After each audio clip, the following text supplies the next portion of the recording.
They believed he was their brother, but the truth was far more terrifying. The story begins in Indonesia, where a young woman named Rini visits a music company to ask for her mother's unpaid royalties. The manager refuses, explaining that her mother's records no longer sell.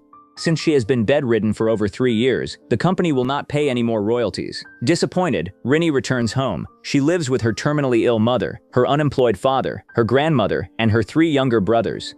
One of them, Ian, is mute and completely dependent on the family. Rini tells her father that the music company has refused to help. She says to her father, "You must not have mortgaged our house to pay for her mother's treatment." Her father sadly admits he had no other choice.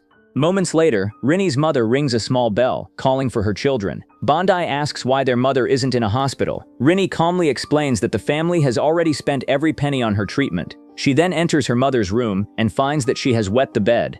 As Rini helps her, her mother suddenly stares at the ceiling in terror before collapsing unconscious. Later that day, Tony returns home and hands some money to his father. When asked where it came from, Tony admits he sold his wristwatch to help support the family. Meanwhile, Bondi tells Rini that his teacher claims the dead return to life 40 steps after the last person leaves a funeral. Rini dismisses it as nothing more than a superstition. Tony later brings home some beef for dinner. Rini notices he is no longer wearing his watch and realizes he truly sold it. She asks how he plans to support the family now. Jokingly, Tony says he might become a gigolo to earn money. Suddenly, their mother's bell rings again. Tony rushes into her room. His mother quietly calls his name. At that moment, the window suddenly swings open by itself. Tony closes it and turns around. His mother is silently staring straight at him. Terrified, he quickly leaves the room. That night, Rini wakes up to the sound of the same bell. She enters her mother's room and finds her standing motionless beside the window. As Rini slowly approaches, another bell rings behind her. She turns and sees her real mother lying in bed, desperately warning her about something standing nearby. The veiled figure slowly turns toward Rini, and she suddenly wakes up. It was only a nightmare. But then, she hears the bell again. Thinking it is another dream, Rini returns to her mother's room. This time, the exact same scene unfolds. Her mother stands silently at the window before suddenly turning around with her mouth stretched unnaturally wide. Seconds later, she collapses to the floor. Panicked, Rini calls for her family. Her father rushes in and checks her pulse. She is dead. The entire family breaks down in grief. The following day, the villagers gather for her funeral. Among them is a religious teacher named Ustad, who has recently moved to the village with his young son Hendra. He helps Rini's family with the funeral rites. Ustad reveals that his own wife passed away 10 years earlier, when Hendra was still a child. After the funeral, Hendra introduces himself to Rini. He immediately seems attracted to her. Still mourning her mother's death, Rini politely ignores him and walks away. Back home, Rini's father comforts Bondi. He reminds him that their mother had suffered for years and is finally at peace. Later, he tells Rini and Tony that he must leave town to look for work. Rini objects, saying their mother has only just been buried. Her father explains that unless they earn money soon, the bank will seize their home. He promises to return as quickly as possible. Late that night, Bondi looks out the window and notices a mysterious figure wandering through the cemetery. At the same time, Tony is listening to the radio when he suddenly hears the familiar ringing of his mother's bell. Without thinking, he walks toward her room. He slowly opens the door, only to find the bell floating by itself in mid-air. Terrified, Tony backs away and runs straight back to his room. The next morning, Tony gives Bondi a toy camera as a gift. Excited, Bondi rushes to his room and starts looking through the photos stored inside it. One picture instantly terrifies him. It shows his late mother wearing a bridal dress. That night, Tony is listening to his radio before going to bed. Suddenly, the frequency begins changing on its own. Confused, he tries to tune it back. Moments later, he hears his mother's voice repeatedly calling his name. Before he can react, her ghost suddenly appears beside his bed. She quietly asks him to comb her hair. Terrified, Tony switches on the light. The ghost instantly disappears. Later that night, Ian and Bondi head back to their room after using the bathroom. Both of them are frightened by their mother's photograph hanging on the wall. To hide it, Bondi throws a sheet over the picture. Instead, the sheet lands on a figure standing directly in front of the photograph. The terrifying figure suddenly startles the two boys. Hearing Bondi scream, Rini rushes into the hallway. Bondi insists that he saw a ghost. Rini asks Ian if he saw it too. Ian shakes his head, explaining that Bondi suddenly jumped toward him, causing him to panic. Believing the bell is attracting his mother's spirit, Tony takes it to her grave the next morning and buries it. Soon afterward, Hendra approaches Rini. He tells her that during her mother's funeral, he saw a mysterious woman near the cemetery. He returned that same night to investigate but found nothing. The following day, however, he saw the same woman standing upstairs at Rini's house. Rini asks what she looked like. Hendra replies that she looked exactly like Rinny's late mother. He believes it isn't her mother but an evil entity. He urges Rinny and her family to leave the house immediately and stay with him until her father returns. Rinny politely refuses and walks away. When she gets home, she calls for her grandmother, but there is no answer. Rinny and Bondi begin searching the house. Suddenly, Bondi screams. Rinny rushes to the bathroom and makes a horrifying discovery. Their grandmother is floating lifeless inside the old well.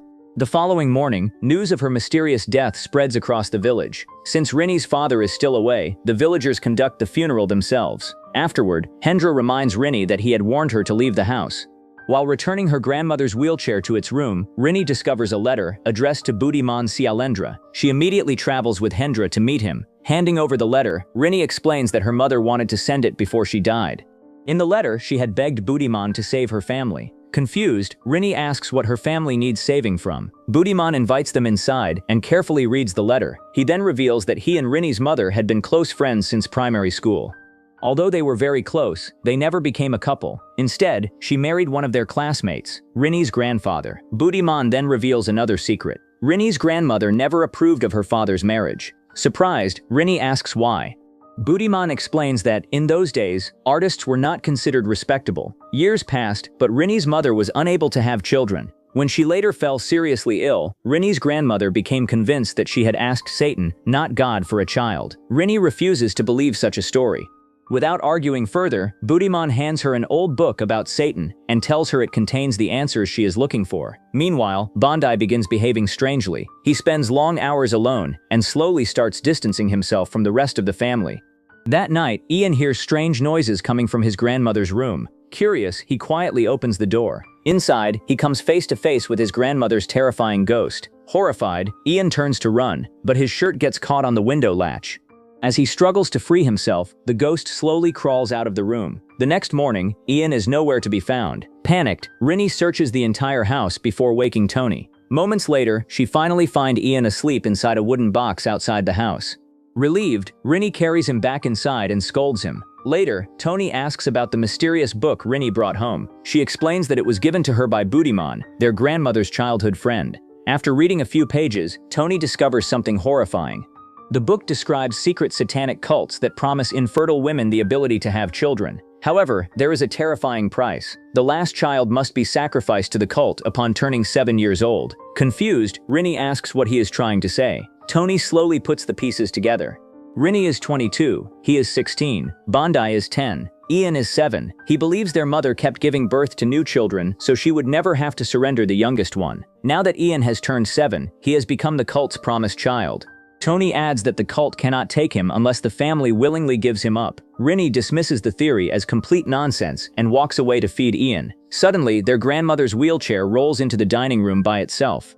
When Rinny looks into a mirror, she catches a glimpse of her grandmother's ghost. Terrified, she rushes to Ustad and tells him everything. Ustad calmly explains that the dead normally don't disturb the living. As long as she and her brothers keep praying, they have nothing to fear.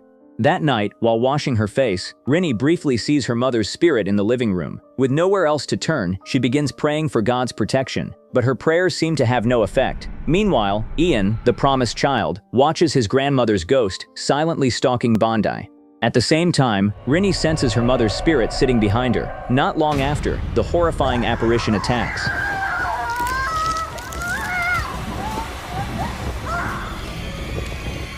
Terrified, Rinny, Tony, Bondi, and Ian flee to Ustad's house, where he generously offers them shelter. Inside, Rinny wonders if they made a mistake by running away.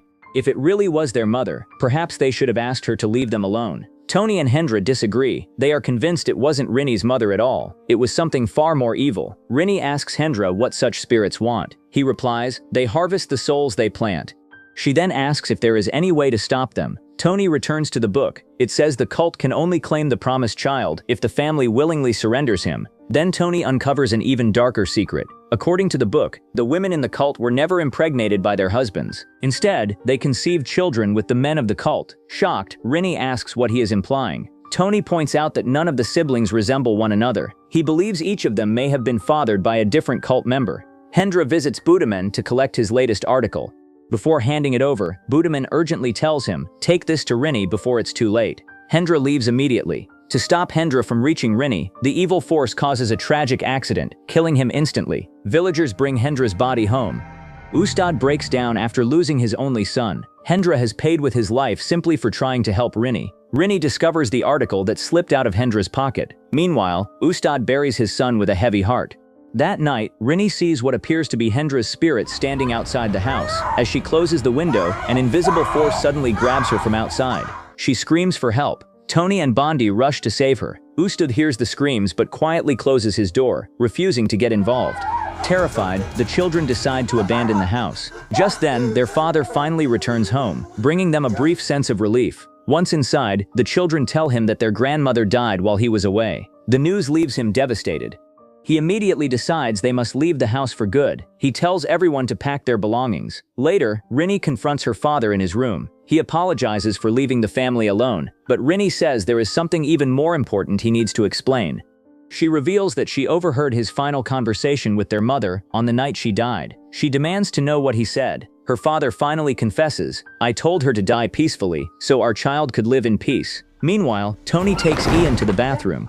Suddenly, the door slams shut on its own, trapping Ian inside. Panicked, Tony screams for help. Their father somehow smashes the door open. Inside, they see a dark entity dragging Ian into the old well. Without hesitation, their father dives into the well after his son.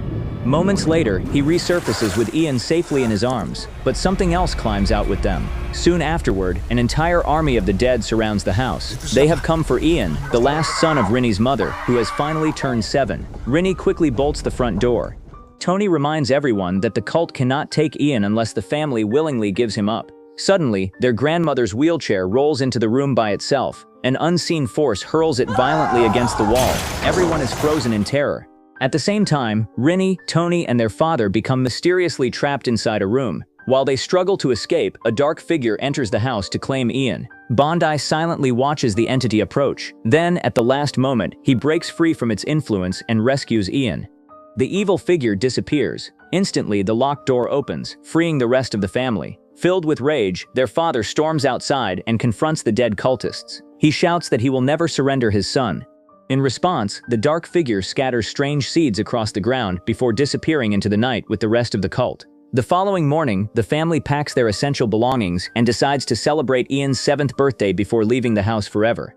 Before they leave, Rinny takes one last walk through the nearby woods. There, she discovers strange seeds scattered across the ground. Curious, she picks up a few of them and returns home. That night, Rinny reads the latest article Budaman left behind. She learns that Satan plans to spread his offspring through those very seeds. Alarmed, she wakes Tony and explains everything. According to the article, none of them had ever been haunted by their grandmother's spirit, except Ian. The article reveals a horrifying truth. The cult doesn't want the last child as a sacrifice. They want him because the children born through the cult are believed to be Satan's offspring. Rinny finally realizes that their grandmother had been trying to protect them all along. Suddenly, they hear a bell ringing outside the room. The siblings slowly open the door and see their mother's spirit climbing the stairs. At the same time, Ustad is haunted by the ghost of his son Hendra. Elsewhere, Rinny's father wakes up and is horrified to find his dead wife lying beside him. Terrified, he decides the family must leave immediately. As they prepare to escape, they discover Ustad brutally stabbed to death by an evil spirit. Hearing the familiar bell again, the family hides inside a room. Peeking through the half-open door, Rinny sees her mother's spirit leading Ian out of the house. Everyone rushes outside. To their horror, Ian is standing among his dead mother and the other ghostly figures. Tony quickly pulls everyone back inside. Moments later, the satanic children force their way into the house. Looking into a mirror, Rinny realizes the truth. It is actually their grandmother's spirit pressing against the door, desperately holding back the evil children and protecting the family. At that very moment, Budaman arrives in his car. He rescues the family and urges them to leave immediately. Before driving away, he reveals one final truth. Ian has never belonged to them.